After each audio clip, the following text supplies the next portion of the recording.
Okay, we're all squared up. All right, fantastic. Well, we are live uh, with Alexander. And Hello. tell me if I'm saying it wrong. I'm probably saying it wrong. Notarangelo? You're right there. Is that correct? Notarangelo. Okay. Okay. Um, I can hear a echo. Can you hear that? No, I don't hear an echo on my end. You sound like I'm talking to you like a regular phone. Okay. Let's just see why. I'm going to take these out. Maybe this will make. Let's see if that. No, I can still hear my own voice echoing. Do you want to jump out and jump back in? See if we'll just restart it, or is it live? Um, it is live. Yeah. Seems to have gone away, I think. No, I can still hear it. That's super weird. I'm not too sure. Um,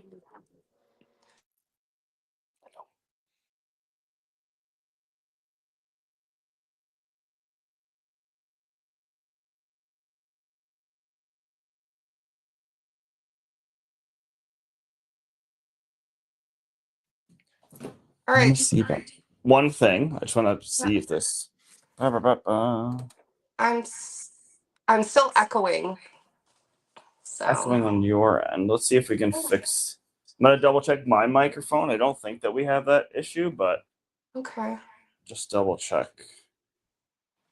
iPhone microphone, audio one. Does that sound better? Hello. Hello? I can still hear myself. So strange. Fortunately, I I don't know if don't it's know why anything it's that doing that. And I I don't know how to fix it either. Um, sometimes it's your. Do you have a microphone plugged in, or are you using the audio like microphone nah, that's on your phone? I'm just using my phone. Nothing fancy. Yeah, sometimes when that happens, it's registering two things: the sound that it's trying to send out for you, like what the signal is, as well as take in. So you're getting like a double. Oh, weird. Yeah, whereas like my speaker on my phone is giving me the output, but this is taking the input, so there's no like Right. cross reference on it. Right. Now it's gone away. So I don't know. I did it the same way last time and I didn't have that issue, so I just haven't encountered it yet.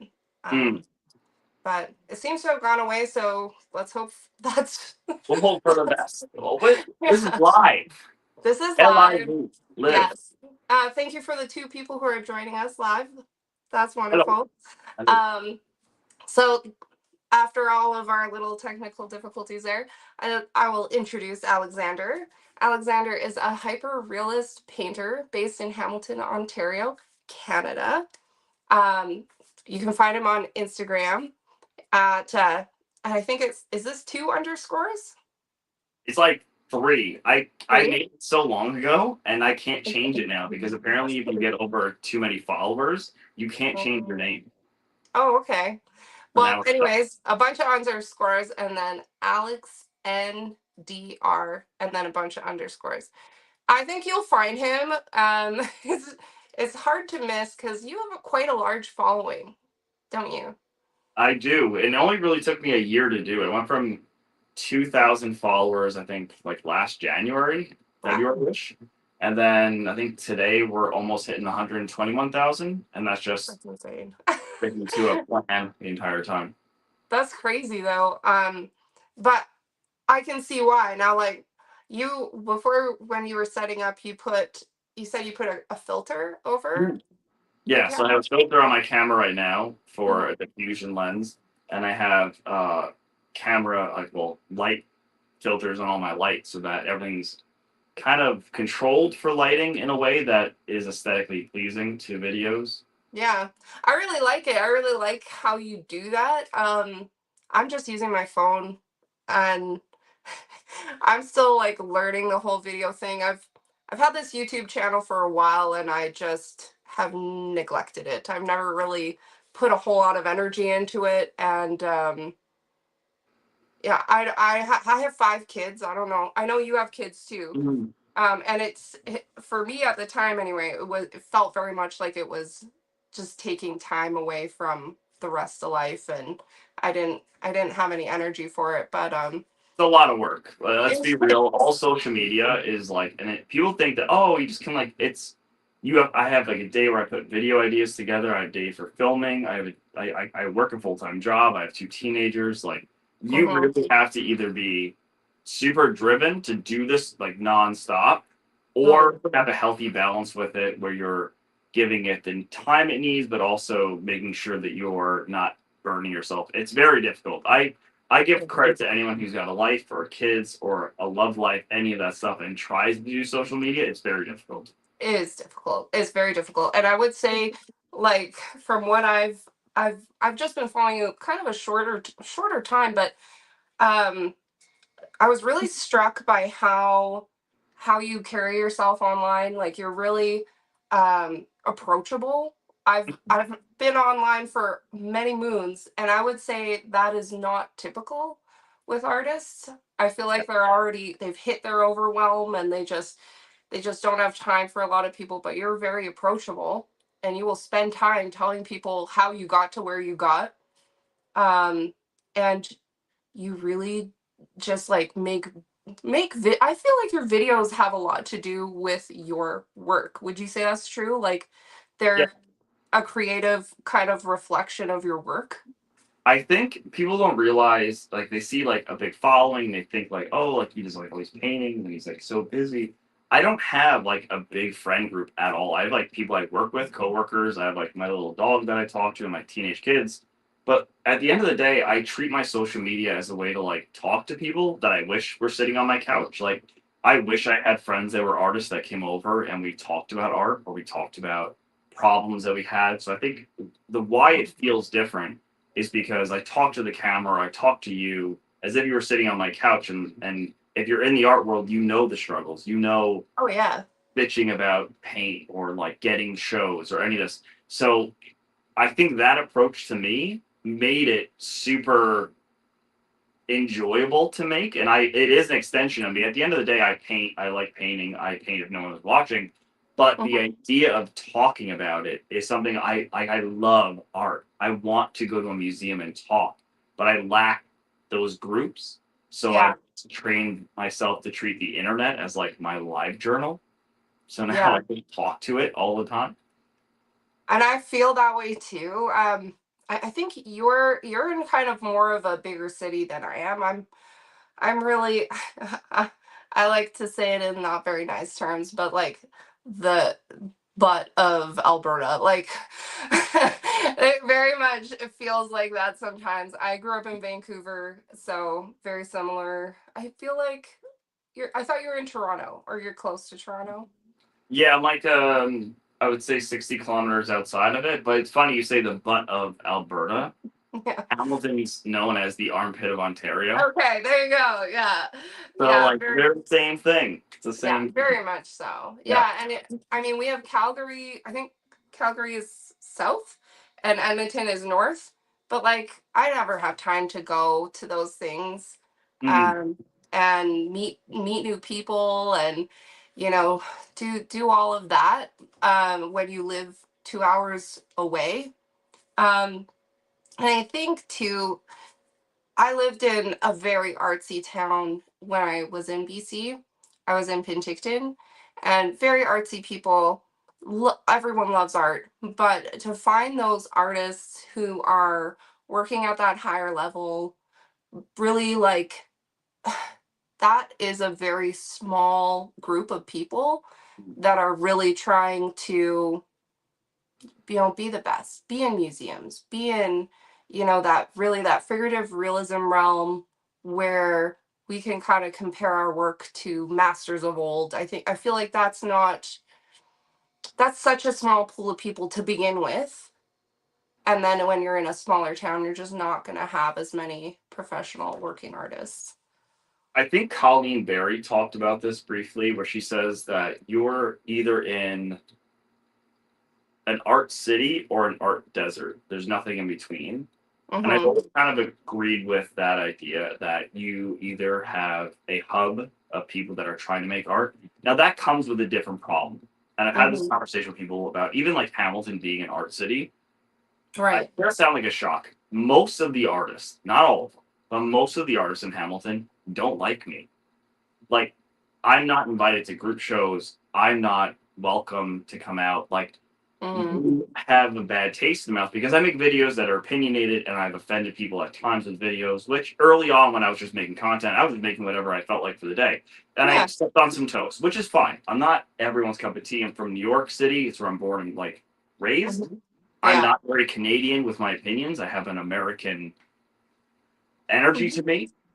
So that rubbed me the wrong way. So at the same time, you could be in an art city, but you also have to factor in that the art world can be like high school and you're competing with opinions and Totally. clicks and people who just may not even like you. So art Mhm. desert, art city, you're not really safe from the loneliness that exists in art. All you can do is focus yourself on doing good work so that the opportunities arise for you and create outlets for you that are positive experiences with other artists. They don't have to be local, could be online, could be what we're doing right now. Mhm. And that is your art city. Part of me, or really focusing on the digital world of giving my energy to it, was this idea that the city that I was in didn't want me coming out and I wasn't invited to things. So Right. instead of begging all the time or feeling bad that no one wanted me there, I just Mhm. like I'm just gonna make I'm gonna find people who like what I'm talking about online because I don't think I'm a bad person. I just have opinions and I want to talk. I wish art was more for the place that art is. We're supposed to be free of ideas and all these sort of Mhm. things. It's super closed off when you question stuff or want to talk Totally. about things. People get really Yeah. closed. It's very weird to me. And as a person who's in the Mhm. trades, I've never understood that I can have more open conversations with carpenters than I can Mhm. with people in the art world. I've never understood Oh it. It's yeah. very false. It's a false community. It's true. It's very very like that, and this is actually one of the reasons I was really excited to talk to you because I love the fact that you don't care what people think and you're just willing to put it all out there. I don't even feel that way. I don't even feel like I could just give everyone all my opinions, and I don't really, yeah, I just don't feel like I have that kind of energy that I could just put it out there. And I think that's really encouraging in a way to see other artists just feeling very free to say whatever they think in the moment. And like one of the things that I hate about social media and how it's changed culture is how people will like disavow somebody because their opinion isn't their opinion.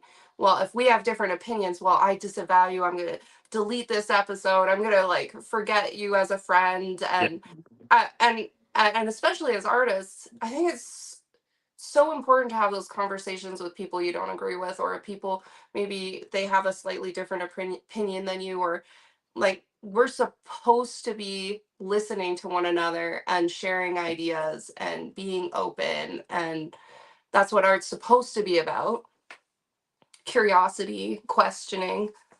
the problem is because that when you leave, what I think this is my like in a bubble talking about something. I Hmm. think that when you enter the art world, you're leaving high school and finding like your own way. And that's a good positive thing. And what happens is the art world wants you to be an individual, it wants you to be your own little god, Hmm. and everything you do is golden. And then you find people that disagree with your opinions, so you think that that's the norm. Yeah. The old world in the art world was this idea of questioning why are we painting figurative painting anymore? It's dead. Why are we painting the old master studies when they're dead? They're gone. Their time has come. Why are we not talking about what we're talking about? There Hmm. was this challenge and this changing of the guard that used to be there. And there's a Hmm. fear now that exists that we are afraid, like you said, to go out and say these things and like to put ourselves out there in a way that could get us in trouble now. There's still cancel culture in some contexts. Hmm. Or you can just be like in my case, the Blacklisted. idea of being excommunicated where you're not Yeah. welcome to come out and you don't get to come to the group shows and have fun and laugh with people. And I've always said the same thing with like drug addicts. Hmm. The reason a lot of drug addicts, there's a multifaceted issue with it, but one of the issues people are not paying attention to is the fact that if a drug addict leaves the drug addict scene, he or she is alone. And the fear of being alone and not having that support system, that family, that street family is Mhm. so scary that Mhm. why would I want to go live in an apartment trying to have a normal life? And Oh then yeah. even if I enter normal life, no one's gonna like me anyway. Like Yeah. this is like so you're Mhm. fighting these two things that you either have to accept the fact that no one's gonna like you, put Yeah. yourself out there, or you conform and you just don't say it. I like you said about having like-minded ideas. People don't even realize this. I love all ideas. I'm so interested in everything. I'm Mhm. constantly digging for things. I'm conservative Catholic. Mhm. I am okay if you're liberal, whatever. I don't Yeah. I'm not interested in changing you. I don't need you to change me. I don't want Mhm. to intrude on your life, and I don't want you to. I'm all for all of this. The idea that you Mhm. have to be one way in the art world is this really strange thing that I've never understood. It's more interesting if we're not Yeah. all the same. That's a much more It interesting is. conversation. It is, and it's a strange thing, and I think it's just a strange thing in culture. Like when I was a kid, you didn't talk about those things for Mhm. fear of your friend feeling uncomfortable, right? Because Yeah, we cared about one another, we wanted to be friends. If that makes you uncomfortable, let's not talk about it. And this idea that you have to agree with 100% of what somebody else says for like their entire lifetime is insane. it's That's crazy. insane. I don't even agree with me like from 5 years ago. Like you can't, I say that right? all the Like, time. I am yeah, nowhere near the same person I was last year. Do not listen to everything I say. I'm growing as a person. It's the yeah. first time living. I'm going to change. Be okay with it. If people are so stuck with that idea, it's haunting to have these people running around thinking that how they are today is how they're going to be next year. If you think Mhm. that's how you're going to be, you're holding on to a rock in the middle of a river. You're going to kill yourself. You're drowning. Like that's not Well, growth. and it's so, I mean, it's so stifling, I think, especially as an artist, as someone who's supposed to be being creative and expressing ideas and in a way interpreting our culture Mhm. and looking to create kind of a future. I think in a lot of ways artists are incubating a future reality and dreaming for the future 100%. of something more than what we have today. And if we're not free to just approach all ideas equally and with respect, like what are we even doing? But here's the You other know? thing I think of too in the art world, which is kind of drives me nuts, is that I agree with what you just said. We should be approaching ideas with a bit of respect, with a bit of understanding, but there is a fear. So let's say hypothetically, I want to make a show about something that isn't, let's say, positive male experience. Let's just say I want to make a show about how great men are, right? Just that's Mhm. the idea for the show. Yeah. Now that may rub people the wrong way just because I'm talking about the idea of that show. We don't like men. This is a problem. But what you fail to think of is there's a question I have. There are paintings that are going to follow. Some of them are going to land. Some of them are going to make you think, and some of them are just going to be beautiful. Hmm. I shouldn't be fearful, especially as an artist, to jump into these ideas of show. I know what you're saying in the sense of be mindful and with like a little bit of white gloves because everyone is, on edge and it's hard times. Not really. I don't think we need white gloves, but I think like I don't need to put you down as a person. Yeah, no, I agree with That's that. what I don't I like. think It's some like, artists are fearful to try those idea shows or those idea paintings, which is oh why yeah. we have the art world being stagnant. Like we don't have when's the last I can't think of one really interesting show I've been to, other Hmm. than maybe the last show that I went to that blew my mind was Jen Mann in Toronto. Okay. Her other sister show where she did an entire show about she's the other sister to her two friends, and the whole show was like them as like it was a very interesting show. It was a good idea. It was about her life, but it was so beautifully done. And every other show that I go to is about six things like nostalgia, my struggle with being an immigrant. Like it's all like it's the same six things in the art world as an artist, I'm Hmm. tired of seeing the same six stories. I'm Oh not yeah. like I'm just tired of it. I want something new, and I think that we're stuck in this weird artistic loop of like you just said the bubble, like the fear Hmm. of, I don't know if I can do this show. No, like make it. Like I'd rather go to a show Hmm. that offends me, that is something I didn't think of and it's new, than Hmm. to go to the same show six times a year. Oh, definitely. I think that unfortunately, the pool of people who are going to buy a show, that's always how artists have to look at Yeah. it too, right?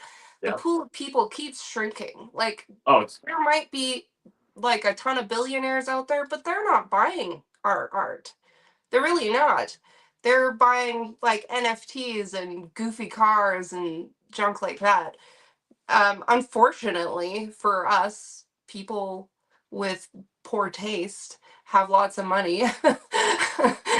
that's the It's fucking best. That's the truest thing ever. Yeah, that's 100%. right, like unfortunately. There's a reason for Um, that, actually. There's actually a really yeah. interesting reason for that. So, like, you touch on something that, like, it's shrinking. So, a lot Mhm, of galleries are closing in the last 2 years. People don't realize this. Like, in New York mhm. City, in San Francisco, LA, all the galleries, the big ones that were heavy hitter, are closing. Sotheby's is now offering a 7% interest rate on art to the artist because people aren't really buying it.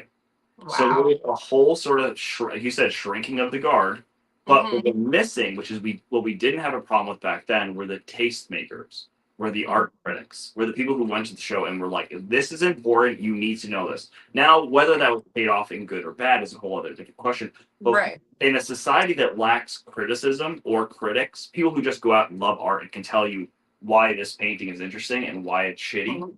when you don't have those people doing that anymore, Yeah. you are left with people with no taste who just buy things because they can throw in a vault and insure it and use the Yeah. money to buy a new jet ski. Like you said, Hmm. we lost the tastemakers in this generation, which is We did, and the I think influencers are no one with taste, but everyone's an influencer. definitely, and I think especially speaking to to Canada, because I'm in Canada, you're in Canada, so that's kind of cool.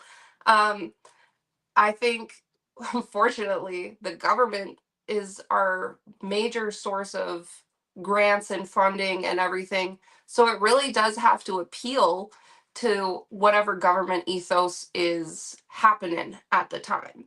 And 100%. so that's why you're seeing those same six shows. It's because, well, so and so got a grant to make this show.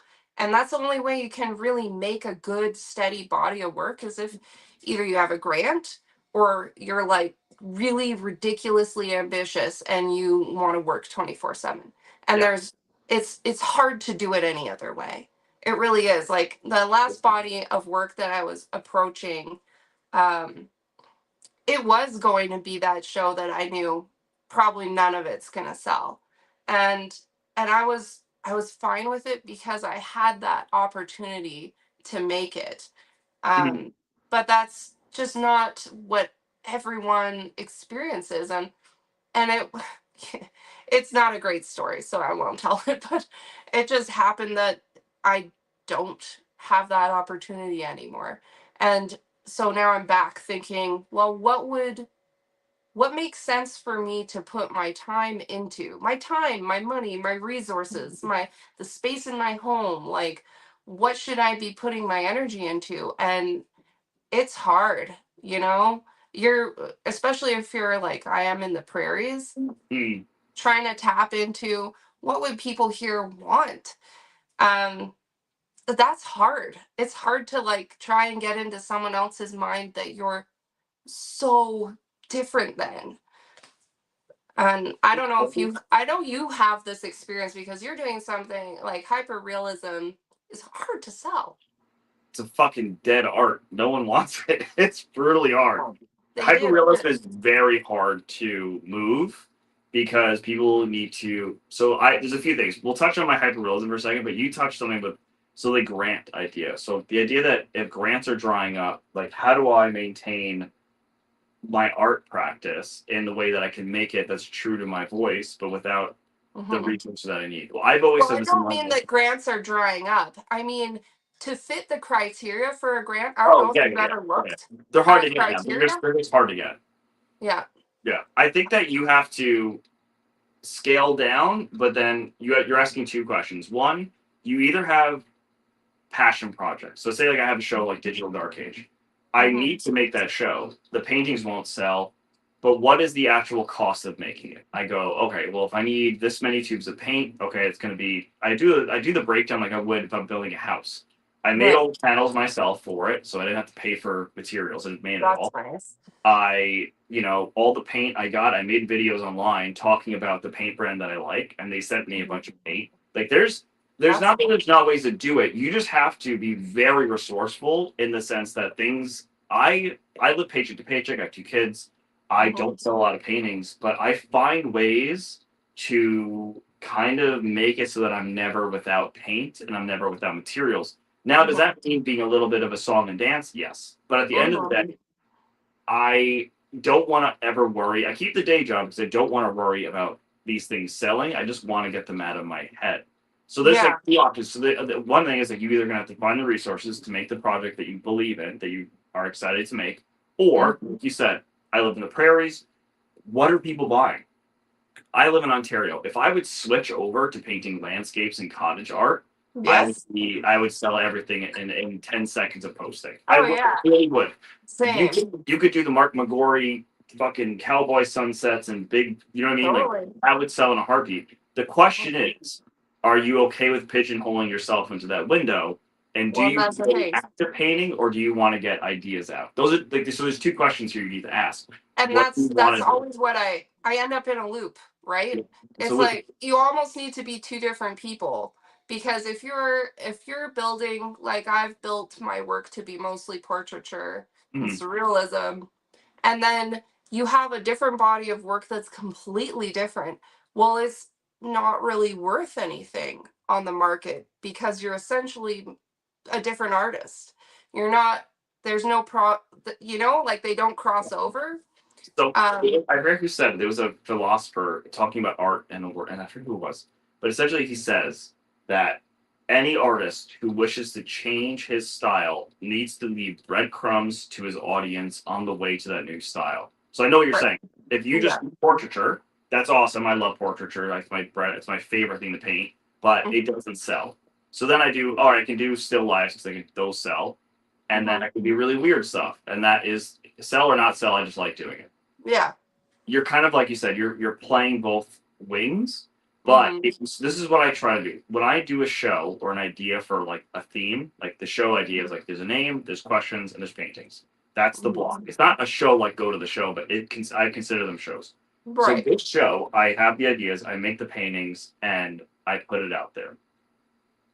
I then, when that show ends, the last painting is a little breadcrumb for the next idea for the show. People don't really realize that I do this, but every end of a series, the last Mhm. painting leads us into the next series. But people don't Right. realize what they're looking at. The last one just brings you there.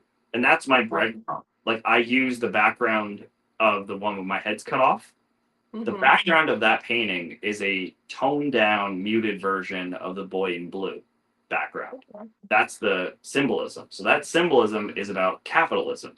My next show is about capitalism. So each one of them kind of run. The last painting, which was the robot, Mm-hmm. that was the Holy Spirit. That led us into the religious show.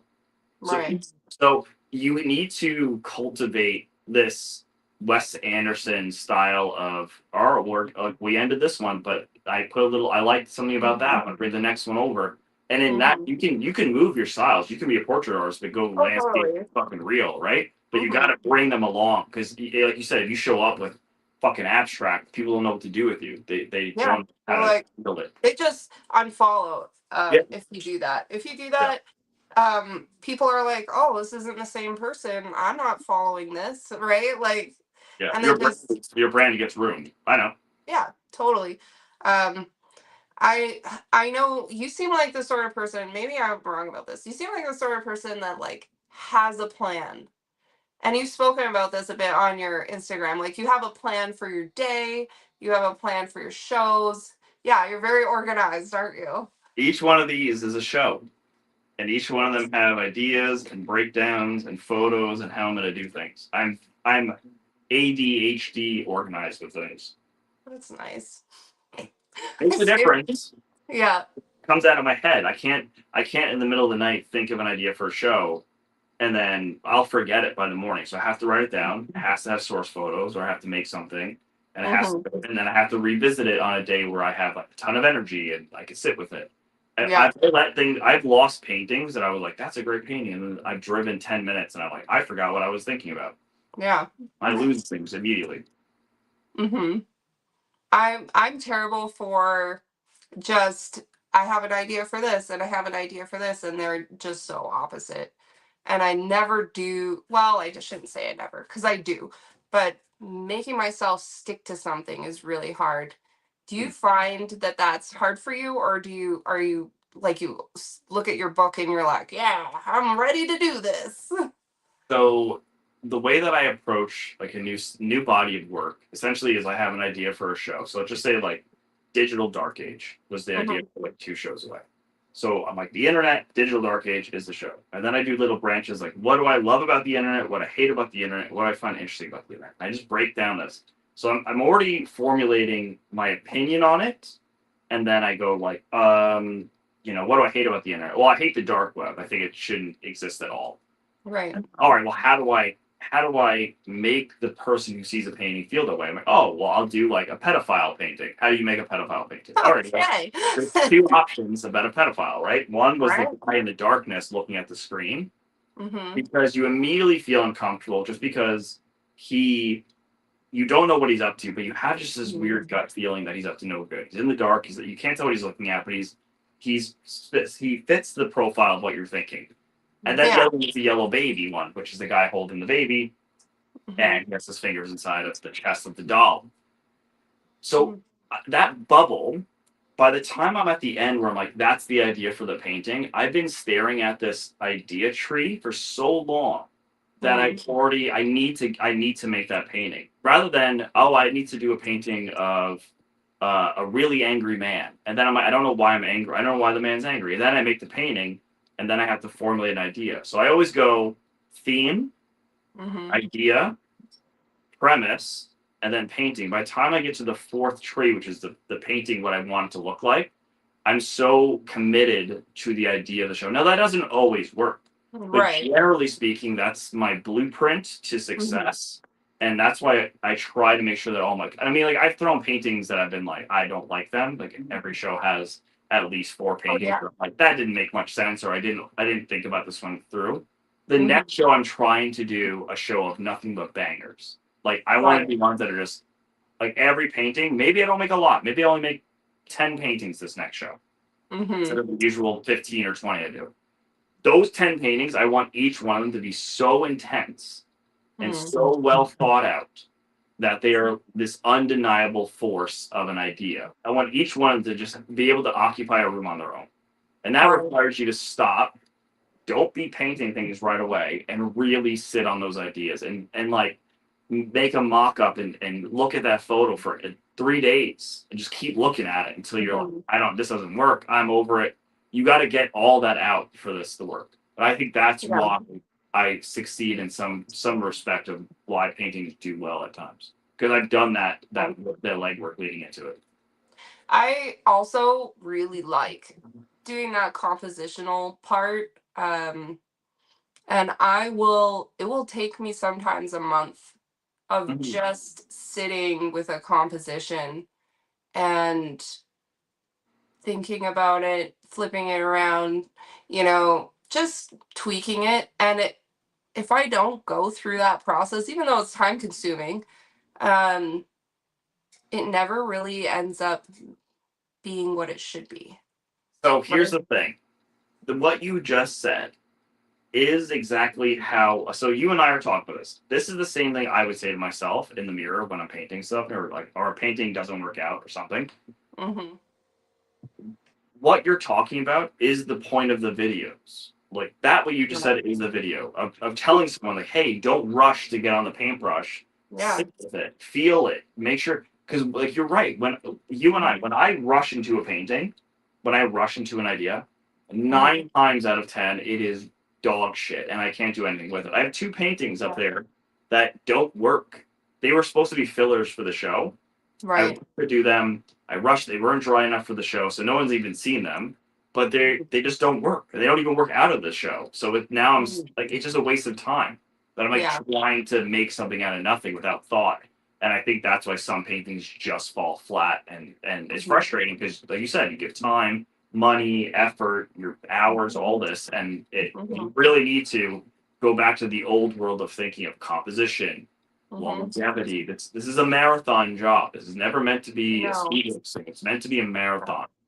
It's and it I feel like it has to be important to you.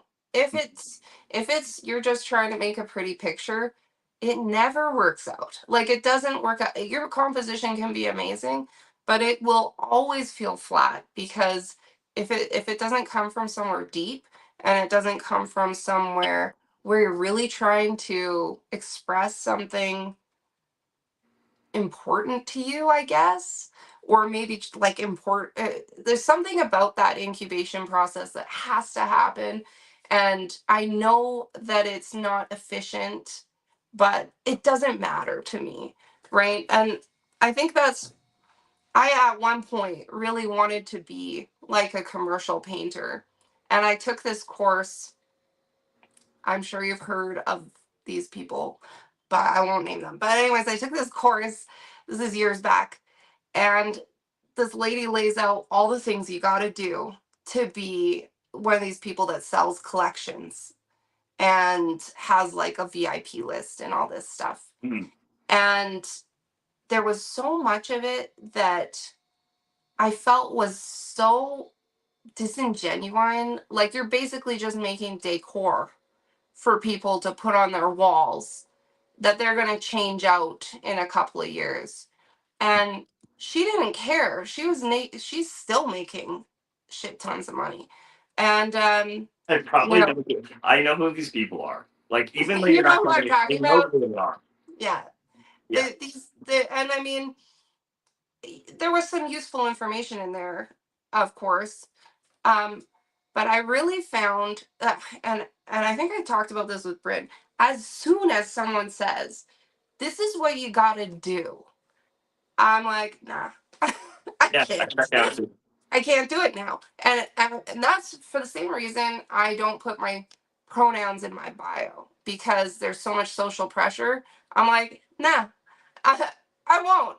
You can call me whatever. I don't care. And it's Yeah. really just that whole and I'm like this with a lot of things. If people are like, "Oh, there's this popular thing," it's like, "Well, I'm not gonna watch that movie or read that book or, you know, I just can't."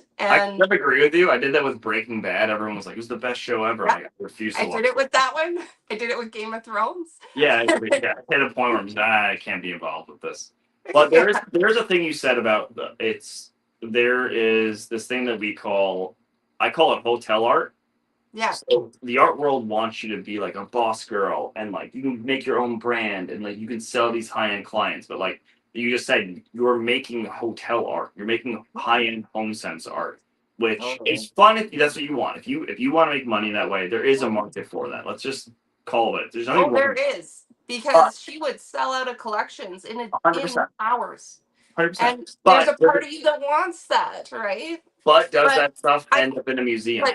but you know what she said to me, and again, I won't name her, but she said to me, I always wanted to do this kind of work, like totally opposite of what she was doing, but I couldn't sell it and I couldn't figure out how to sell it. So I stuck with this, and you can see it if you like just her saying that and then watching her social media, you can see that there's a part of her that I, always wishes that yeah, she could have done that and not needed.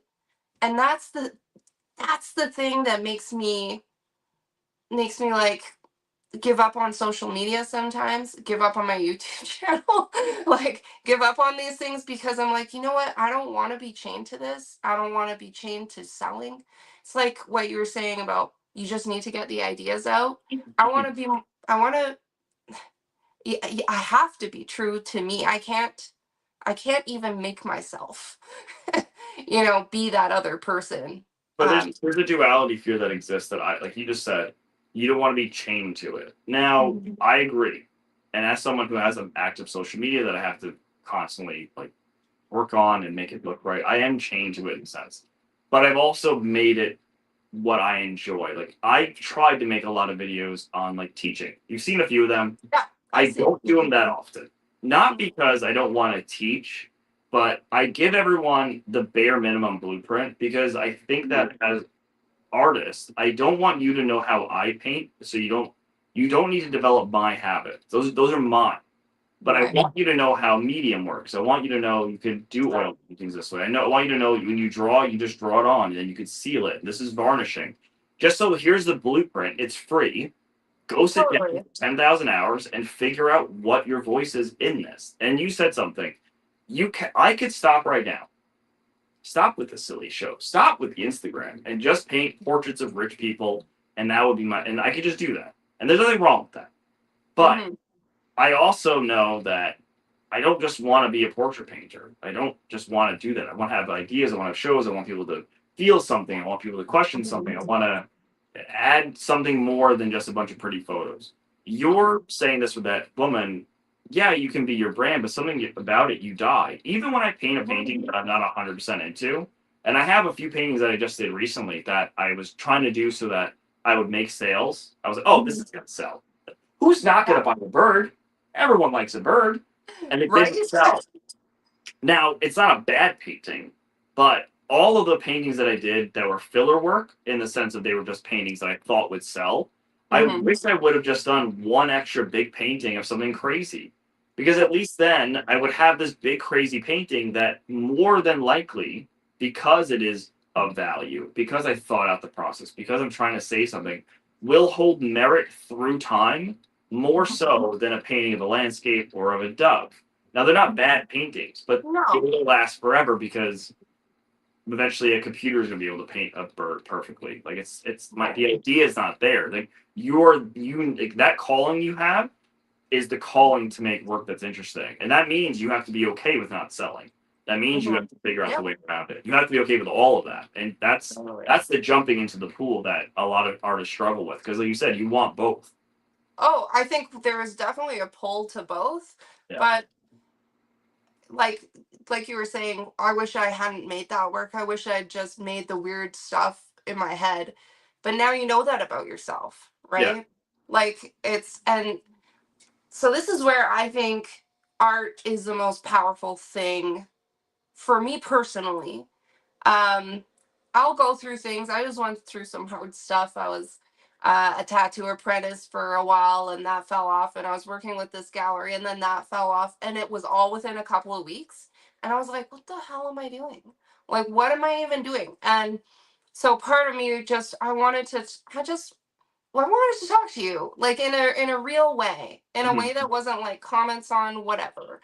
And I wanted to I thought of all the people I want to talk to, and I wish I could just like get into a room and just like hash out what this thing is being an artist, and maybe it will ignite something in me and like in you and in everyone who loves art, because that's really what it's about. It's not it's not about making pictures and making work. That's the the thing you see. So anyway, I went through all this stuff, and I had a deadline, and I sat down to paint this painting, and it was just garbage. I spent 8 hours, and the worst it looked like the worst thing a 2 year old could do. Like it was so bad. I scraped it all back, and I was like, what am I doing? And I had to take a step back and go, this is happening because there's something wrong in me that I won't acknowledge. And that's where art is powerful for the artist, but for other people too, because it's a working out of something. And I had to go and like deal with myself before I could paint it. Have you Yeah. ever experienced that? Like, Yeah, so what you're talking about, I've often said that people have this thing. It's in the Catholic faith. They talk about it, but you're in a season. So you're in a season of like the Lord taking stuff away from you, or you're in a season of bounty where you're given a lot, and what you do with it matters. That's sometimes like how you explain that is how I see this idea. In that mhm, we have to be okay with the fact that you may be busy. So I haven't really painted the way I normally paint in like a month now. And I know Mm. some people wrote me like, "You haven't painted in a while." I After finishing the show, I needed kind of a wind down because it kind of broke my heart a little bit, Mm. and it was a lot of money, and I didn't have the money, and this would have Yeah. sold a lot. I could have paid for my kids' braces. I could have done a lot, and nothing sold. So it really, Mhm. it messed me up. That's 2 weeks crushing. after, I was very upset with it, but it's okay. I'm okay with it. It is what it is. I grabbed. So having the trades, I'm renovating and painting an entire house right now. Hold on, my dog is squeezing out piggy toys. Yeah, don't squeeze that right now. We're on an interview. You got to be quiet. Um, No, when so I heard how much you you have spent to, on yeah. that booth, I Go. was floored. I could not believe that. Believe me, I was like, I'm gonna sell so many. I made all these easy paintings. They're so cheap. Nothing sold. What, like 2 paintings sold in the entire show. I didn't even, That's it was brutal. bad. But like these are the things you have to kind of like shrink down. So you're like, okay, the show didn't work out, or like the job didn't work out, or the Mhm. gallery fell through, or the buyers weren't there when I thought they were gonna be there. You have to not jump right into painting unless you have a show or deadline or commission. That's different. That's You have to get to work. That's like going to Yep, a trade site. You shut up, have a cup of coffee, and do the work. But when exactly. you're in between things like that, and all these terrible things are happening, right now is when I'm taking a step back and I'm working on the ideas that are coming next year. I have Mhm. a massive commission coming for a very prominent, important individual in the Mhm. world. I can't talk about it yet. Congratulations, by the It's way. it's That's massive, and awesome. when everyone hears about this in September, it's gonna be a microphone drop. It's pretty insane, but I can't talk about it. And then, but right now, so I still need to paint because I don't know what to do on the weekends. I don't know what to do it myself. I need to paint. I can't do the commission yet. I can't do the new show because the ideas are coming. So I'm doing the things that I love that I see on my desk. They're just little still lives, Hmm. and those require nothing from me. They Right. won't break my heart. So, like you just said, you had to sit down, you want to do it, but you're brokenhearted. Like, Hmm. so then what I always say is, when you're in that zone where the world is breaking your heart, rather than try to put on a smiling face and go in front of a camera and go, "Yeah, everything's great. It was a great experience. I went to the internet and was like, it didn't work out. I hated it. It Yeah. broke my heart." Or you can retreat in, and then I lay on the floor with the dog, and I have a grilled cheese in the middle of the night with him, like a lunatic, and I find the little joys in my life, and slowly those heartaches don't exist anymore. And Hmm. then now I'm back into painting. I'm painting a house the next week just to finish it off. But Right. essentially, now the joy is back. I weathered the storm. I've Hmm. cultivated gratitude in my day, which is a part of prayer. And even if you're not religious, I've always told people this before you go to bed at night, you don't got to pray to God if you don't believe in it. Pray to the universe. Pray to your dad. Pray to your dog. I don't whoever you need to, but say 3 things that you loved about the day. I Hmm. love the music. Oh, I ran into Jeremy. I haven't seen him in a while, and I saw that movie's coming out in the theater. I can't wait to see it. Those are 3 things I love today. And then you go, I'm really thankful that I had those 3 things. And then you go, here are 3 things that I really screwed up today. Hmm. I was rude in the grocery store to someone I shouldn't have been. Uh-huh. I was lazy at work, and I was, a bad driver today. I was rushing around and was not Yeah. safe. Those 3 gratitude and 3 atoning for what you did for the day, if you do that for a while, even if without prayer within it, you will be very gracious of the world around you, and you're gonna wake up every morning and be like, I'm gonna try to be better than I was yesterday.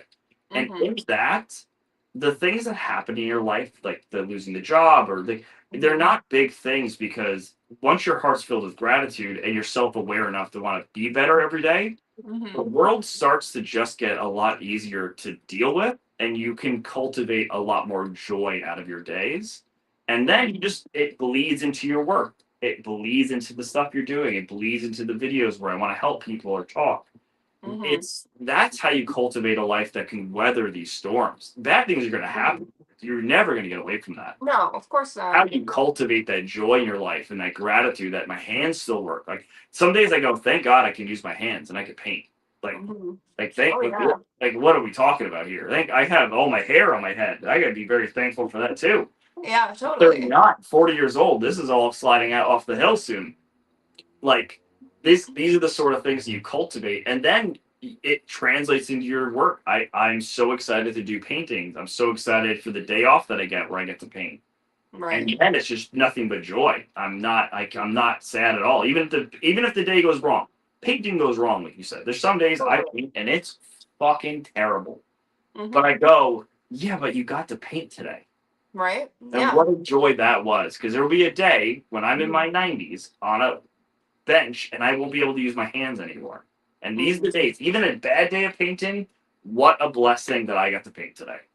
Oh yeah. And I mean, like we all go through those things, right? And I think it is really important to it's where do you build your life, right? Are you building it on that shifting sand of how people treat you, or have you built your life on a solid foundation, right? And I think that's kind of what you're talking about is like just anchoring yourself to something real, something Mhm. like tangible and real because I mean, when we really look at matter, like this isn't even real. I mean, when you really look at things on their elemental level, there are they even really there? And sometimes it seems like those other things are realer, like dreams or like prayer, and Mhm. they definitely have a feeling of like this is reality versus what I'm experiencing. Sometimes the real world is more surreal than these metaphysical things, you could say. There's a part of me that can slide. Like, yeah, I started smiling because I'm like, I can slide into the deep, deep part of what you just said. And like, I used to study quantum physics, and I was really interested in that for a while. Hmm. The idea that everything is the same thing, but nothing's the same. Everything's frequencies, but at the same time, everything essentially could be hollow. There's this hollow theory that I've always had, where the only reason. So if you know Schrodinger's equation or Schrodinger's cat, essentially there's a cat in a box, there's poison, but we don't know if the cat's dead or alive unless you open the box. Right. Schrodinger's equation. So only when I observe it does it become dead or alive. So I assume at Hmm. all times it is both dead and alive until I look at it and then I can measure it. Right. So people go sometimes like, oh, we live in a simulation. Oh, but they're like that wouldn't be possible. But I'm like, I think sometimes the idea that if this is a construct, if this is all zeros and ones, and this is a simulation, like you just said, like what if this is matter? Like, well, we can't. This is like deep conspiracy theory. It's gonna mess someone up. I'm sorry if this messes you up. The wall, the desk, the painting, the cup, myself may all be hollow. Hmm. And only when I open it up, I make a hole in the wall, I cut my arm, I break the table, does the inside become visible. But at Mm. any given time, technically everything can be hollow. The Yeah. idea that you have no real concept of what anything is at any given sense, but you Hmm. cling to the idea that this is a rock and this is matter without seeing that everything is built of the same thing is a false illusion of the human mind. So what you just said is I think that all the time. Yeah. I can't go too deep into those rabbit holes because I start spiraling, but it is I think that all the time. It's we're Yeah. clinging to these things and it's all the same thing. I am the same thing as that chair. There's no difference than me and other than frequency. Well, and we we might not even be any of the thing like we are in the physical world as far as we can tell. I think I can't remember who it was. It might have been a friend of mine. I don't remember. It might have been my father-in-law actually, but I think it was him. He said like for all we know, we're just a dream that God is having, Yeah.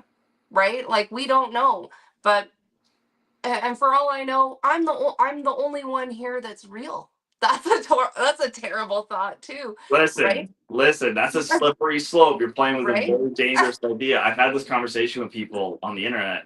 If AI exists now and can Mhm. pretend to be humans and Oh be my people, gosh, yes. how do you know it hasn't That existed for 30 years now?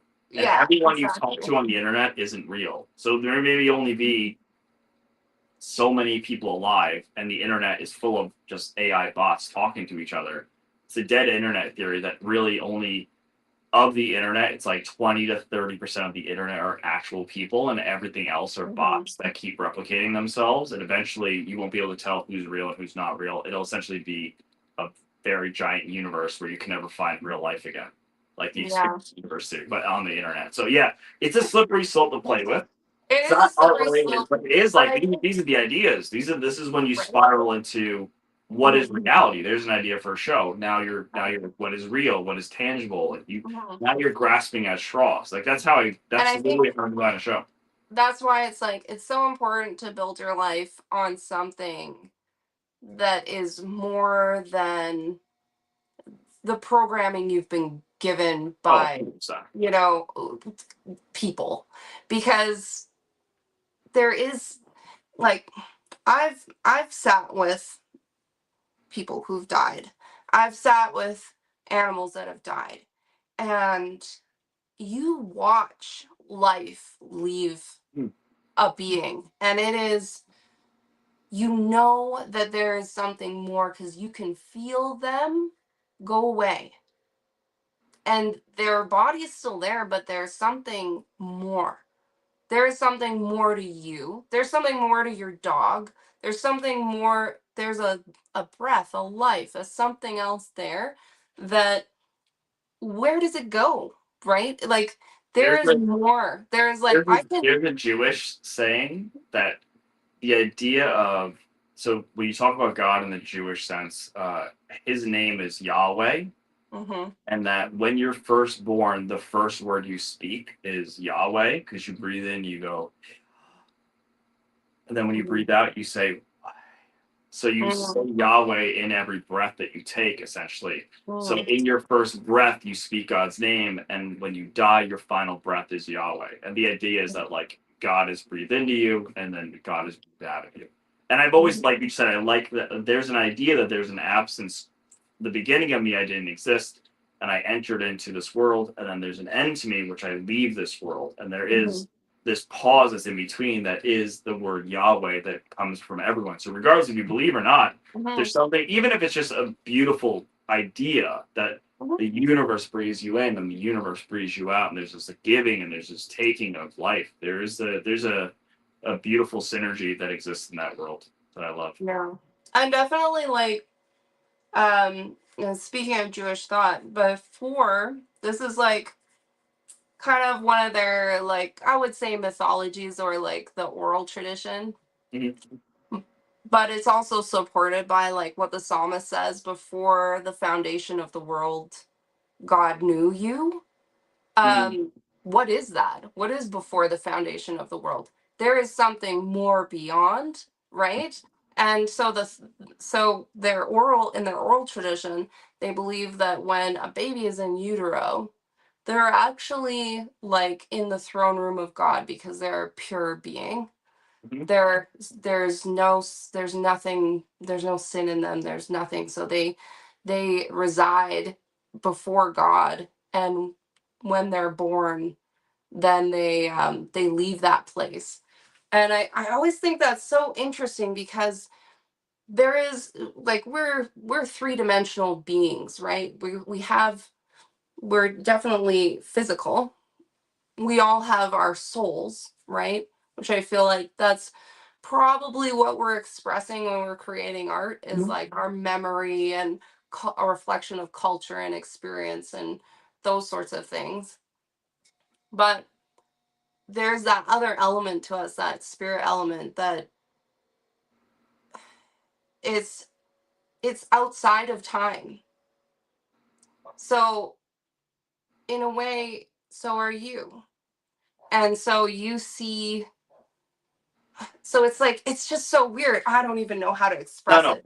But I feel like I had an idea very similar to this the other day where I thought that if God is a being that exists through time, is timeless in shape and form, beginning and end before both he exists. mhm, So if you picture what that is, a being that doesn't exist in time, doesn't feel time the same way, why wouldn't he make people in his image that live finite lives in mhm, different periods of time throughout eternity to experience time? At the end of the day, like you said, there's four like we have our shape, our form, and then we have like time, right? Like our mhm. physical bodies. Yeah. there's something to be said that we can only experience present. We don't go to the past. We don't go into the future. We just do that. Only in dreams you go into the future, which a whole other thing because you're formless. There might be an energy thing where you can transpose time. That's different. However, the idea that you are God's perfect creation and a being that can never experience time to experience your time in a finite amount. Like we don't live 1,000 years. We live 100 years if we're lucky. And even that was lower back in the day. And in that little window of our life, if God knows us and it gave us life, he gets to experience eternity through us the entire time. And I like that idea that, yeah, there's a finite ability, but my gift to God, to give back to God, not only through praise, love, and adoration and to bring people to him, is this experience. I'm experiencing time in life for him in the glory of him so that there's this great, beautiful exchange of what I'm given in this world and what I give back to time and space. Because like you exist in this small window of time. Yeah, and I think that that comes back to, in a way, it comes back to quantum physics because it's essentially whatever you pay attention to. We're in an attention economy, right? Hmm? Whatever you pay attention to exists, right? Whatever you observe actually exists. When you're not being observed, you don't actually exist. You're kind of formless, according to quantum physics. But I was thinking about that because what is worship except giving attention, right? Mhm. Whatever we pay attention to or we have a level of devotion to, that's a form of worship.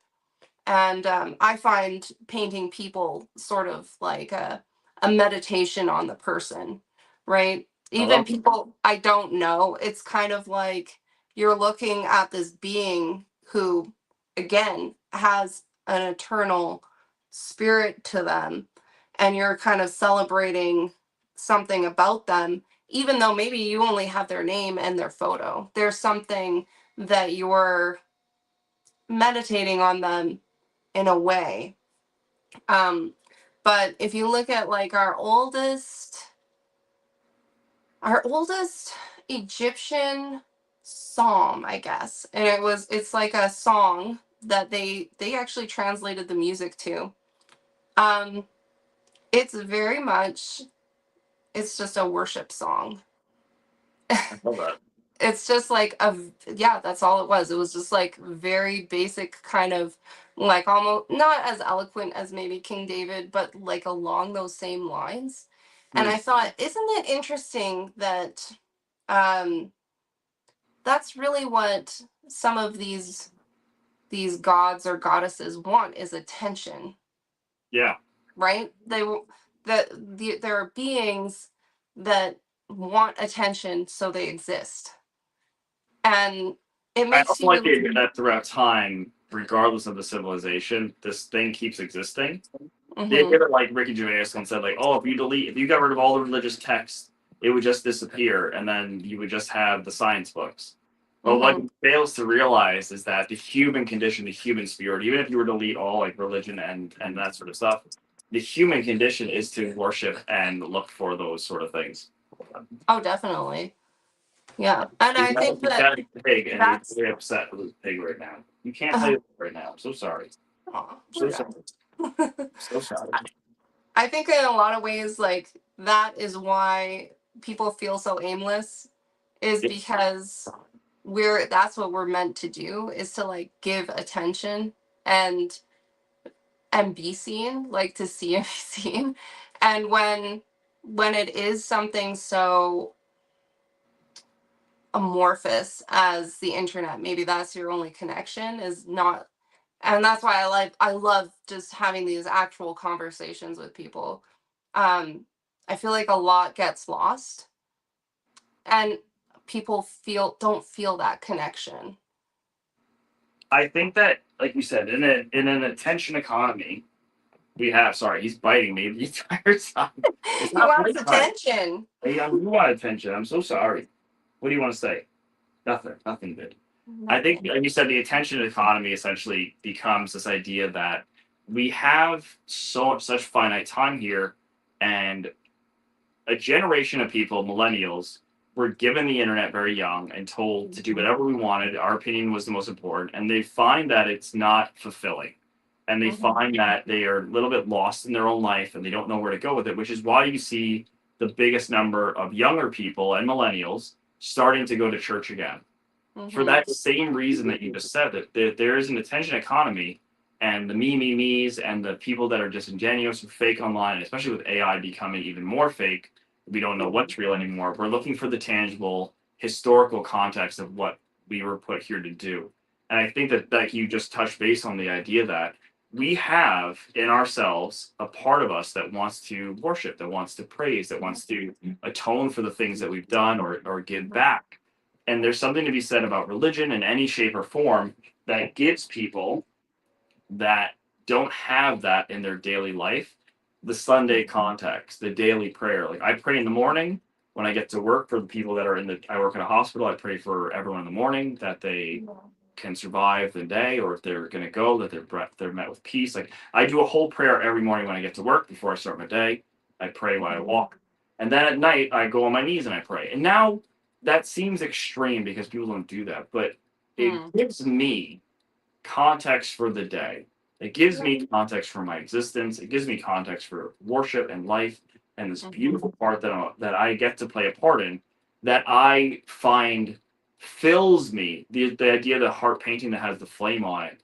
Yeah. Once that flame's lit in you, it's Mhm. never gone. That's the thing about being saved in Christianity or Catholicism or any of those, is Yeah. that you open the door for the Holy Spirit and you are okay with like that experience. Now you're gonna fight it. Being a part of a religious sect in any context, Muslim, Buddhist, you're gonna suffer because it asks you of things, and that's a hard thing for people to deal with That's always nowadays. what I say when people are like, "I'm an atheist." I'm like, "You're an atheist It's because easy. It's it easy. doesn't ask anything of Yeah, you." that's nothing. You're a god. You Yeah. don't do anything. You're whatever you want. What if you want ice cream cake for breakfast? You get to have it. It's just Yeah. it's the most nonsensical. I'd rather you be into like a religion I don't understand than make up. I believe I pray to the Burger King. If he brings me burger, like, I'd at least go, okay, well, I get it. You like Burger King, and you're gonna try to do everything you can to please the Burger King every day. Atheism is just you refusing to be anything other than your own little god, and I think that's Well, so and weird. that is the temptation, right? That was the first thing that we were tempted with, right? Even the garden, Yeah, you're a right? little god. Did he really say that? Is, you could be like God. Yeah. And and I was thinking about this when I had the um, unfortunateness to come across something about wolf hunting that I didn't know was a thing. But people go and they like sport hunt wolves, and Mm. I was like, but how? Like wolves are predators, Yeah, it's and weird. you know what they do? They use the wolf's curiosity against himself, and I thought that is so insidious. But if you were a being that had been around since before time and you knew everything about the construct that humans live in, and you went to a creature you knew was curious and you said, Oh well, yeah, if you do this, you could be like God, yeah. and you just let that sit with them, because we don't know how long it took. She could have been there for Curiosity and months, lust. Those are the right? two ones you could do. Curiosity and lust. Those are the ones you Curiosity, can never escape. right? And desire, Yeah. right? And that's always what leads humans to their folly, is that that sense of curiosity. Unfortunately, it is our foible There almost was every time. who I think it's Colleen Berry. I love her paintings. I don't think she likes me as a person, but I like her paintings a lot. She did a bunch of paintings about Greek mythology recently, and Okay. I think that that's something that I've struggled with my whole life. That I really think that as a whole, back historically speaking, 1800s to 1960s, Mhm. we knew those myths. We knew, Yeah. we those were human experiences through mythos that we were kind of diving into, and we knew this literature and these heavy words. and Mhm. we took something from it. And now, if you would tell someone, like, you ask them about Perseus or you ask them about it, no one Yeah. knows this stuff anymore. And like you said, This is the insane. yeah, Yes, and I've struggled curiosity with isn't there this. anymore with this at all. Yeah. There's a show that has to just dive into the modern interpretation of those mythos, because And again, I think people a lot don't of even hear them anymore. I think a lot of artists are were mythology nerds at one point, because Yeah, you see that a lot in artwork, right? Because yeah. if you're interested in art at all, you're gonna come across Oh, it's some everywhere. some some heavy Greek myth painting, Yeah, right? again, that um romanticism. It's always something but Greek. yeah, and like those people were all real people. A lot of those things, like you can still go to like Hercules's grave and Zeus's Yeah, grave yeah. and stuff, right? Yeah, of course, it's mythological and they've embellished like everything. But I mean, there was something that happened there was someone named that at one point, and like you say, it's a human story um, that is so interesting and paints such an interesting picture. I They also guess. give you context to your life. Like, the part of those mythos weren't just the fact that they were real people experiencing life and they were interesting stories. They were Mhm. meant to sway you from poor decisions, or tell you what could happen, or tell you if you were brave how victorious you could be. And you think They're about a it, call to action, all of it them. was really about like none of the gods are good. Oh yeah, that All of was these terrible. powerful people were horrible. And Yeah, they subjugated these people under them and cursed them and made them into mutants and stuff. yeah. And it was about like how power corrupts. And so I encountered this. I was working at a tattoo studio and I was talking about something or other, and I mentioned, well, it's from that myth, right? And this young guy I was working with, I think he was like 26. He was in his 20s, and he's like, what is that? Like, what is that? And I'm like, what?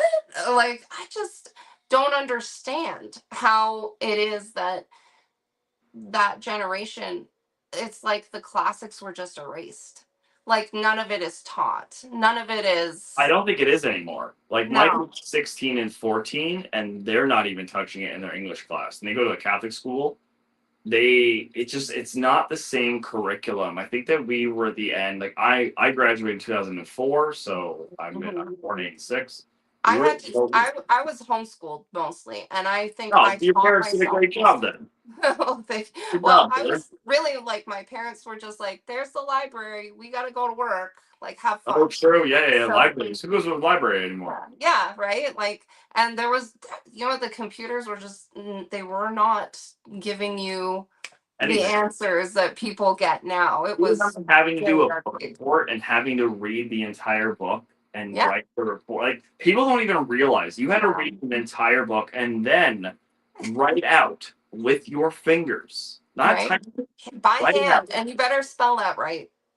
I tell my kids this sometimes, like, oh, I had a hard test today. I'm like, what'd you do? Oh, it was Scantron. I'm like, we used to have to write a full page, like 3-page essay on a brand new topic you didn't know, and Hmm. just bullshit your way through an entire thing and Yep.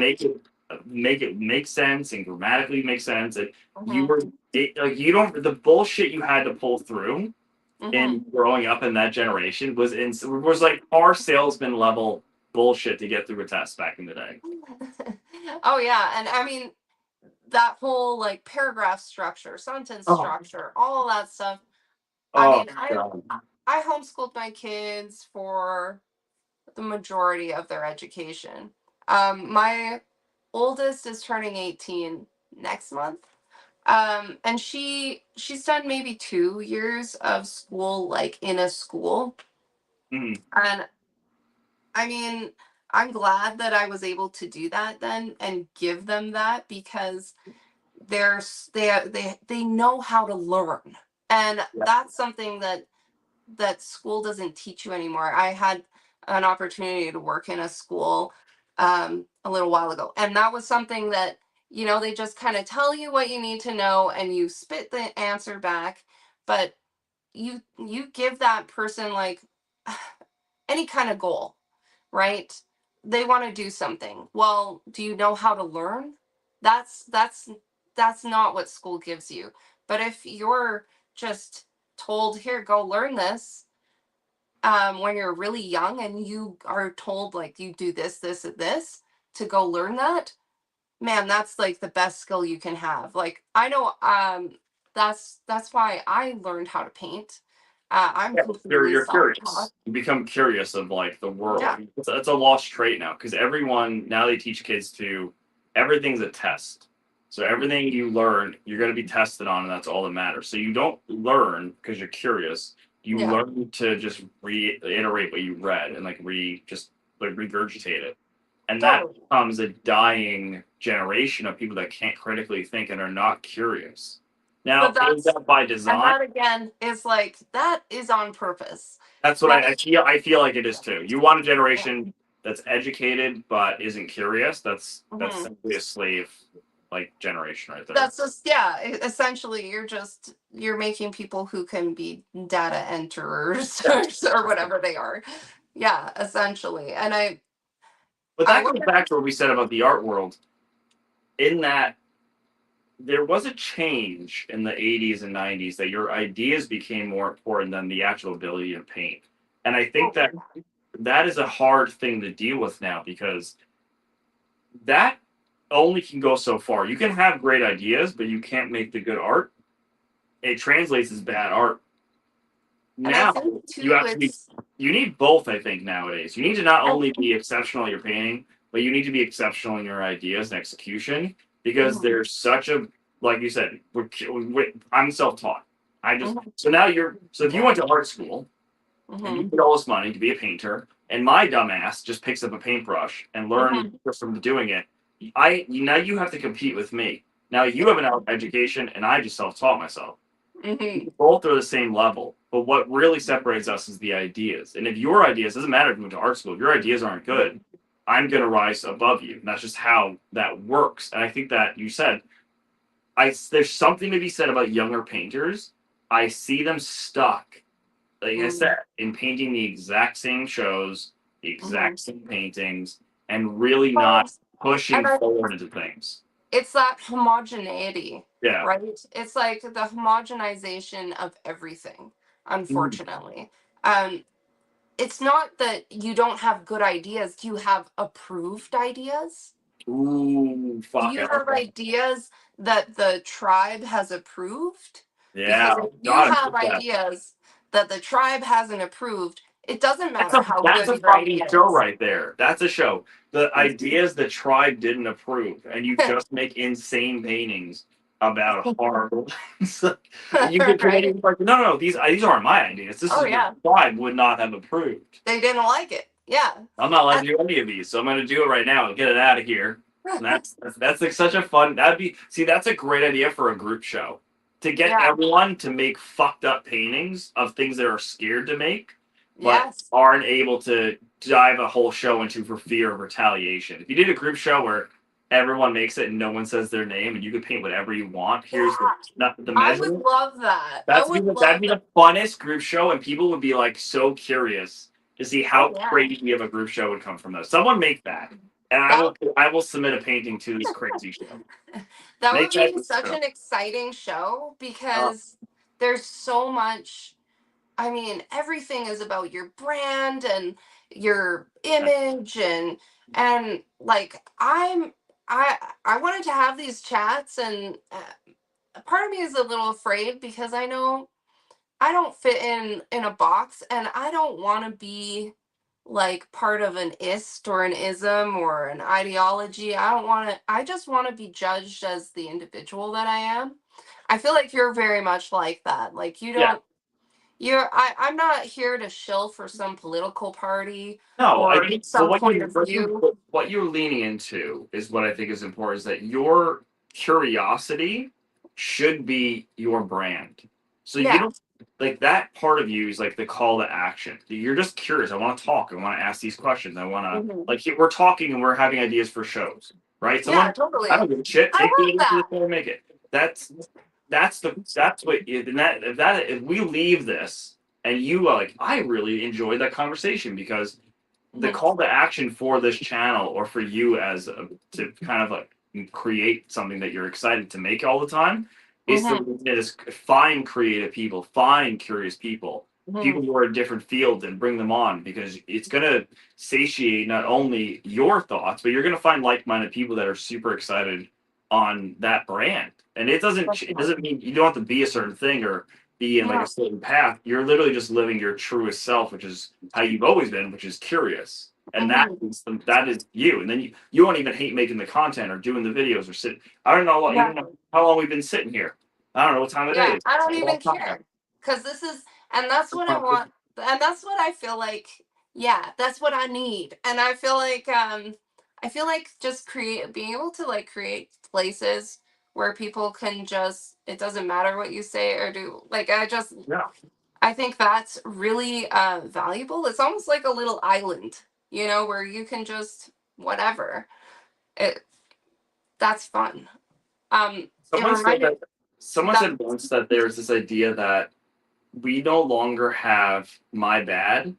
I don't know if you remember this. Like when you do something wrong, like you said something like yeah. slightly, maybe a little My racist. Like, bad. oh, my Yeah. bad. I'm sorry. Uh-huh. And everyone's like, okay, like, yeah, don't do that again. Don't make the Chinese voice at the grocery Mhm. store. Don't do that.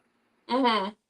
We don't have the my bads anymore. It's No. you so now everyone lives in fear because we don't accept people's apologies. And like you just said, now no Mhm. one wants to say anything at that idea because if no one can say, "Oh, I'm sorry, I shouldn't have said it that way," Mhm. I don't want it. I don't want you kicked out of the group, so I just Yeah. won't say anything at all. But you're right. You need that island. You need a cool place to talk, but that Mhm. requires people to be cool. So some people Yeah. might have heard this interview or this like conversation we're having and didn't like the religious stuff and turned it off rather than sitting through it and then maybe coming Mhm. up with some with some different experience or just questioning it. Mhm.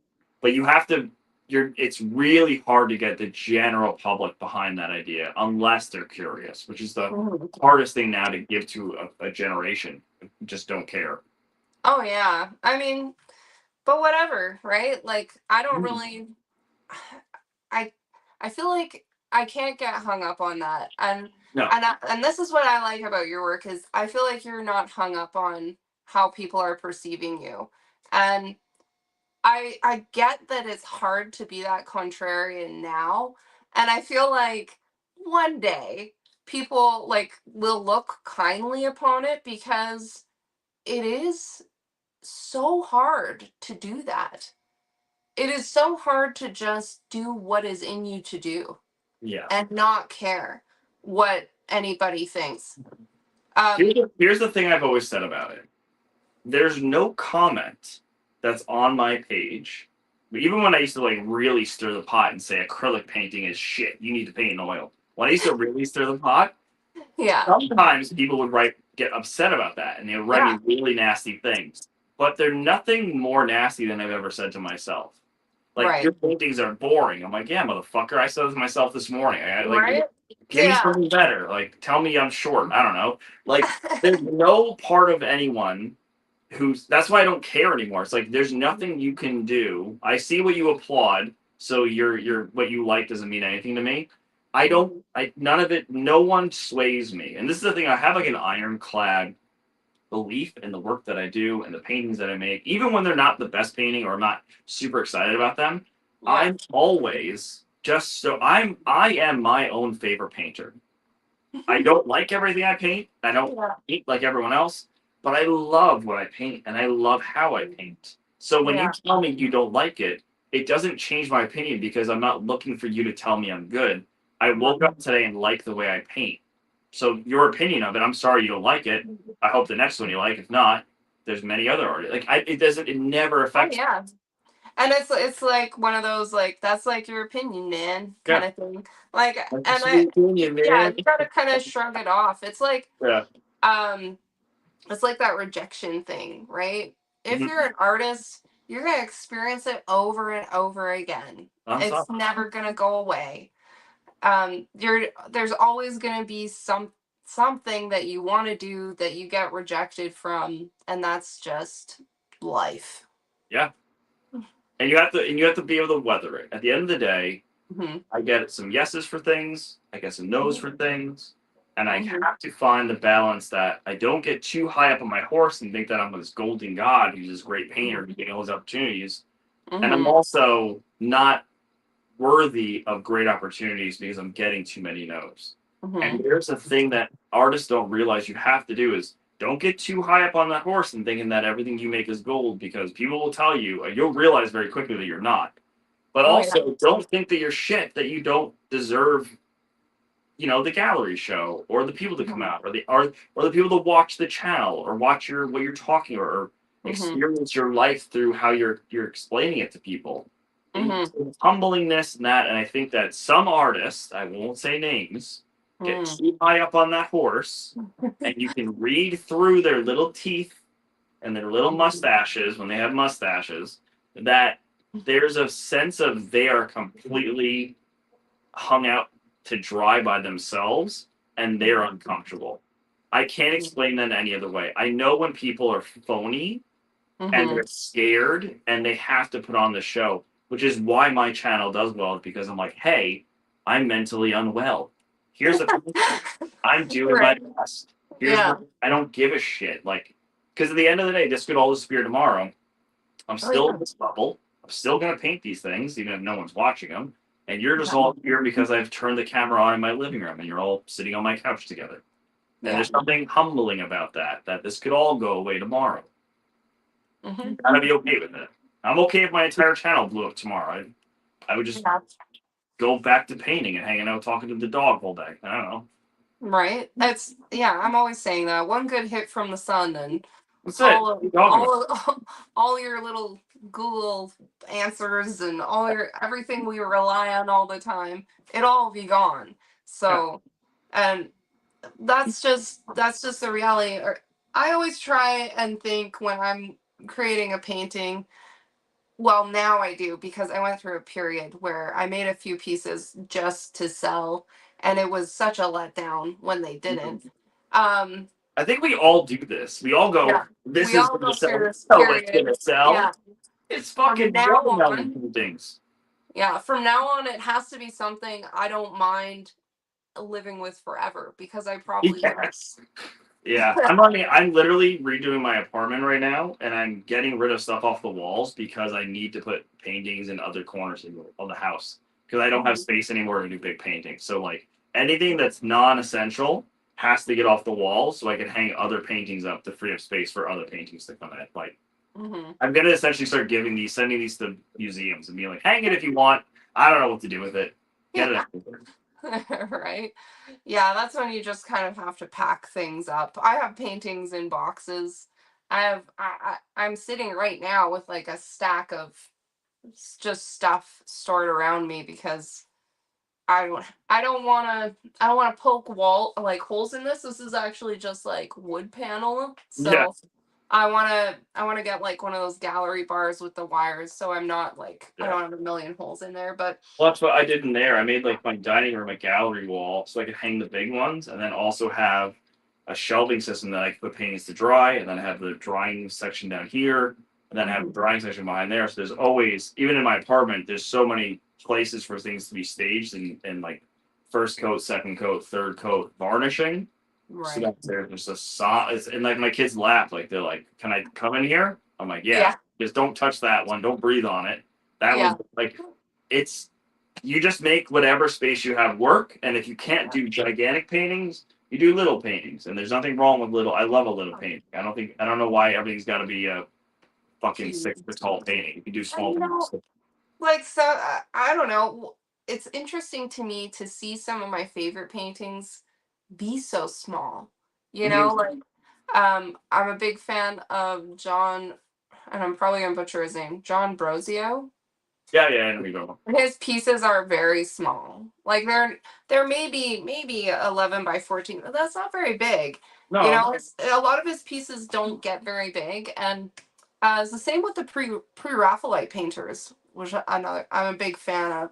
Um, some of those Waterhouse paintings are small, which is wild. I mean, they seem so spacious and seems like those brush strokes have so much room to breathe, but they're so small. people have that problem with the internet too. But even when I had my show in Toronto, people came in the booth like, "Oh, I didn't know how big all this was," because online it's all square and it's always Yeah. the same square, and unless you're in front of it, like if I brought the robot's huge. Like those are huge paintings. And then Mhm. like this one, but this one on the same screen looks as big as the robot, so you don't have Yeah. contact. And this sometimes becomes a problem with the internet is that this really big seems weird. Like this is weird to do a big painting of this. Oh yeah. But doing the robot small is even weirder. So unless you see the scale, it almost doesn't make sense Hmm. unless it because each piece has like how big it has to be or how like with the weathering and stuff like that. So there's something to be said about the idea that your size, and I actually like this idea moving into the next series. The sizes have to make sense for the piece. And I Hmm. think I didn't really pay attention to that learning how to paint. I was just painting and painting this, what size I had or how I could fit in my apartment. But Yeah. now it's like, no, that is a monumental work. That's the raft of the Medusa. That needs to be the size of a fucking bus. Like, there's Right. no way to make that any smaller. And I Hmm. think that that's something that moving forward to the next show that I want to do is really pay attention to how it sits on the wall, sit alone in a room, what paintings are next to it. I want the show to be planned as Hmm. if it's going to a gallery Right. before we can start making them so that it has a very put together and Hmm. it's got to be woven correctly before I start it because I hate nothing makes me more madder when I have all these paintings and I'm on empty walls and I have to figure out how it goes on the wall. I hate that. Right. Yeah. And I like to plan my pieces in the same way where I'm very I don't know, retroactive. Like I start from that finished place Yeah. of how I want it to look, and I'm then build it from there. Um, I remember, I think I only once did it the other way around, and I regretted it because then, well, it's wet. How do you put a hang wire on it? And well, now I don't really want it in this situation. And like that's something that you really have to learn to over time is yeah. how much room does this subject need. You don't want a head that's that big, like you can't really render certain things too tiny, Yeah. otherwise Of you course. lose so much. Yeah. So that's something that's a big deal in tattooing, right, where scale really matters for a piece, which was really interesting. Um, but I did want to ask you how long you've been painting. This April, yeah, 6 years. Six So years. I learned how to do hyperrealism within a year or two. Okay. So really, I could do the Matty Matheson painting was after the second year or first year. I kind of got a handle of it pretty quickly, but I was Mhm. painting every single day, and 8 by 10 was going through two paintings a month. So I put the hours in to get there, so I speed tracked it. But Right. generally speaking, I'm 6 years now, but I paint the same. Like the thing about it is I know how to paint. I Mm-hmm. know how I want my paintings to look. There are things that I'm experimenting with that I think are interesting, which are textures and canvas styles. And I'm going to do a whole video series on different canvas types. So Mm-hmm. I have a bunch of canvases coming from a distributor in Canada, and Mm-hmm. I'm going to do a whole video on each one of them. And I'm going to paint something small on each one of them so that you can see how it looks. And I Right. want to just give this to people because I think people think that it's just just paint on a panel, just paint on this. No, it's like there's layers to this. There's the texture. There's the way the light hits Yeah. it. There's the way the varnish sits on it. There's all these things that Oh affect yeah. the quality of piece. And I'm really curious right now at this point in my career after 6 years. Like I know how to paint. I know how Mm-hmm. the material works. I know how to troubleshoot it. I know how to fuck it up. I know how to fix it. I can Mm-hmm. color match. So if I like scratch this, I Mm-hmm. can color match that like like two I've done it before where I've messed something Mm-hmm. up. I can color match something so quickly, it's comical. Mm-hmm. Perfectly, you can never even see the difference in it. So Right. I can paint. But my problem is because I didn't go to school, there's all these like little things that is Mm-hmm. like canvas, and the Mm-hmm. varnish theories that I need to understand. Like there's Mm-hmm. all this other stuff that's like the nitty gritty of actually being good at this and creating pieces that are important and Mm-hmm. withstand time. That's what this year's. I have a whiteboard that's in my kitchenette area, and I literally list out like canvas samples ordered. Like we need to Mm-hmm. do this. So even the new paintings, I told you I was doing these paintings that are still lives. That are things around my apartment. Yeah. Though those are good paintings. I'm excited to do them. They're just like fun, like good Mhm. studies. Those still lives, but I'm using those to do the varnish tests for everyone. Yeah, So like for I'm sure. doing it because I want to, but I'm also doing it for everyone else so that we can test like 6 different varnishes on it and see how it For works. sure. So this whole year is really a callback to teaching again, but also teaching myself and giving myself the ability to get the Mhm. materials and see how they work, seeing what works for me because I really need to before I get into the next show buy the linen canvas that I like to paint on. I want Yeah. to like refine it so tightly that you know that I paint on that type of canvas moving Right. forward. I Right. want I'm so hyper focused on like creating this exact thing in my head that Hmm. I'm getting all the materials, which is the most exciting part now because I could do the painting, I do the work, but I want to really refine the whole The process. Like, process. yeah, Yeah, I can relate to that. I was smiling because man, I can't even remember. But I actually personally hate canvas. So, oh, where'd you go? Hello. Let's see, is he still here? Hello. Let's see, maybe if we go like this, and then we go like this. Hello? sorry. That's okay. Do you hear me? Yeah, I can hear you. You Oh went away no. there for a bit. Oh, did Hello. you? Hello? Can you hear me? It might go back. Give me 1 second. Can you hear me? I Hello. can hear you. I don't hear you though. Oh, weird. Oh no. Hmm. Well, Can you hear me? I can hear you. I can't hear you now. You That's such a can't hear bummer. me. Sorry, my son called me and it kicked me out of this thing. Okay. Oh Yeah, I had the shoot. same problem last time. I know. I Um, told them not to. They didn't listen to me. can you hear me now? I can read your lips. I'm on the other side of the camera. I'm going to Unfortunately. Yeah. I'm gonna go out Hold and on. come I back might have to in. jump out and jump back in. Maybe that's the way to do it. I'm not sure why I'm stuck. I'll remove him again. Can you hear me now? I'm gonna change my audio. I don't know. Can you hear me now? My camera to that one. Let's go back in. Hello? Hello? Oh, Hello? unfortunately, I can't hear you. I don't know why it cut me out. My apologies. I'm gonna have to maybe sign off though. Unfortunately, I'm so sorry. That's Phones are okay. like that. They don't listen very well. Yeah, that's too But bad. I can't hear you. I'm so sorry. Oh, I'm gonna say bye. You wrap it up, yeah, and we're for gonna do sure. this again because I really enjoyed this conversation. It was wonderful. I'm so Yeah, sorry. totally. That's okay. Okay. It happened to me last time. All right. Well, that was Alexander, and I'm really glad he got a chance to chat with me for a bit. I didn't even touch on half the things I wrote down, but that's okay. Um, it was just really cool to get to talk to him. I'd love to hear your guys' thoughts on today's chat, and please go check out his work. You can find him on Instagram and We're all of his sorry. opinions. um, I can still hear you if that's any consolation.